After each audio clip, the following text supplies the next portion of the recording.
अरविंद केजरीवाल जो कि वोट डालने पहुंचे कुछ देर पहले, वहां पर मीडिया से बात उन्होंने की नहीं कि वो निकल के नहीं आए, वो क्या कह रहे थे। हालांकि रिपोर्टर लगातार सवाल कर रहे थे। नहीं आ रहा हूं मैं यार, ऊपर रुको ना। अपने माता पिता के साथ वो वहां पर पहुंचे हैं।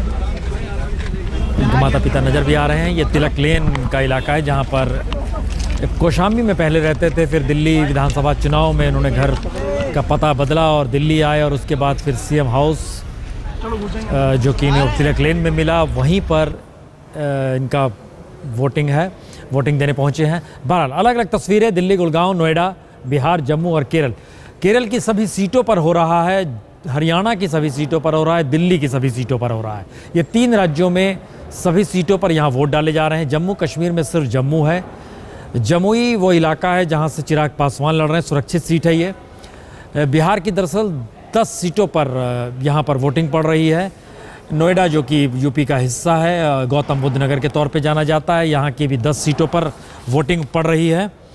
और ये भी हम आपको बतला दें कि दरअसल पश्चिमी उत्तर प्रदेश में जो खास हिस्सा है उससे हटकर जरा सा ये नोएडा है।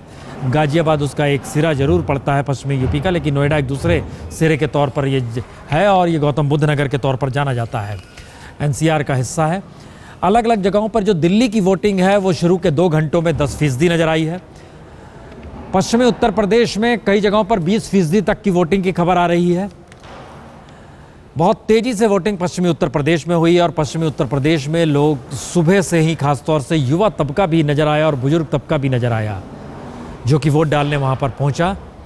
हम नीति बाग में देख रहे हैं कि नीति बाग में जो नज़र आ रहे हैं, मेरे ख्याल से किरण बेदी है क्या वहाँ पर, किरण बेदी वोट डालने पहुँची है वहाँ पर नीति बाग में। मोदी के खुले तौर पर समर्थन करते रही, आंदोलन से निकले, उसके बाद राजनीति में तो नहीं आई है, लेकिन कहीं ना कहीं नरेंद्र मोदी को एक बेहतर प्रशासक के तौर पर देखने लगी, बोलने लगी, और अब वो वोट देने पहुँची हैं। तो झंडेवालान, कृष्णानगर, मयूर, ये सारी दिल्ली की ही तस्वीरें हैं। नीति बाग, शालीमार, बाबरपुर, ये अलग अलग 7 कॉन्स्टिट्यूंसी है लोकसभा की, और लोकसभा की 7 कॉन्स्टिट्यूंसी में कांग्रेस के लिए बड़ा महत्वपूर्ण है कि यहाँ की 7 सीट में से कुछ भी बच जाए। रामकृपाल जी, दिल्ली का जब हम दृश्य दिखलाते हैं, कोई कहीं पर लाभ हो या घाटा हो, लेकिन बीजेपी को दिल्ली में लाभ जरूर होगा, क्योंकि उस बिल्कुल खाली थी, 2009 में एक भी सीट नहीं जीत पाई थी, और दिल्ली में विधानसभा में कांग्रेस सबसे निचले स्तर पे पहुंच गई। क्या दिल्ली में जो चुनाव लग क्या रहा है कि ये कांग्रेस और बीजेपी के बीच है, आम आदमी पार्टी और बीजेपी के बीच में, या मुकाबला त्रिकोणीय है?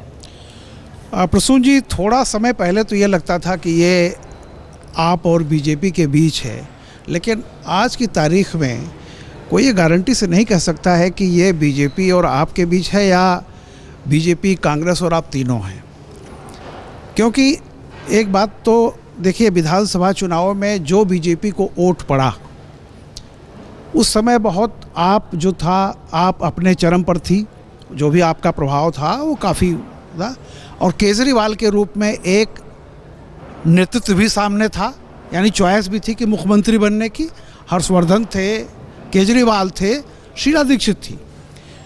उस समय अगर मान लीजिए 32 सीटें बीजेपी की आईं, तो आज की तारीख में उन बीजेपी के उन वोटर्स को बीजेपी से नाराज़ होने का कोई कारण नहीं है। कोई, जैसा आपने कहा, कोई एंटी इनकम्बेंसी नहीं है। तो अगर वो परसेंटेज, वो चाहे वो 30% रहा हो, 28% रहा हो, जो भी बीजेपी का वोट परसेंट रहा, वो तो इंटैक्ट है। और आज की तारीख में वोटर के सामने दिल्ली का वोटर जब सोचता है कि मैं किसके लिए वोट दे रहा हूँ, यानी वो व्यक्ति या पार्टी कौन है, जो बिल्कुल साफ है, तो वहाँ एक ही आदमी है, मोदी खड़ा है। तो जैसा कि मैं देख रहा हूँ कि आपके भी बहुत सारे वोट ट्रांसफ़र हो रहे हैं बीजेपी को, क्योंकि वो कांग्रेस तरफ नहीं जाएंगे, क्योंकि जो भी वोट था वो एंटी यूपीए वोट था, जो बीजेपी को जाता, लेकिन चूंकि एक नया विकल्प उसको दिखा तो आप पार्टी की तरफ चला गया था, लेकिन वो दिल्ली के लिए था। अब जब वहाँ पे मैं कहता हूँ कि अगर 5% भी, मान लीजिए विधानसभा में जो स्थिति थी उसमें 5% या 10% वोट भी मोदी के नाते या बीजेपी के नाते अगर मिलता है, तो मुझे ऐसा लगता है कि बीजेपी सबसे बेहतर पोजीशन में होगी।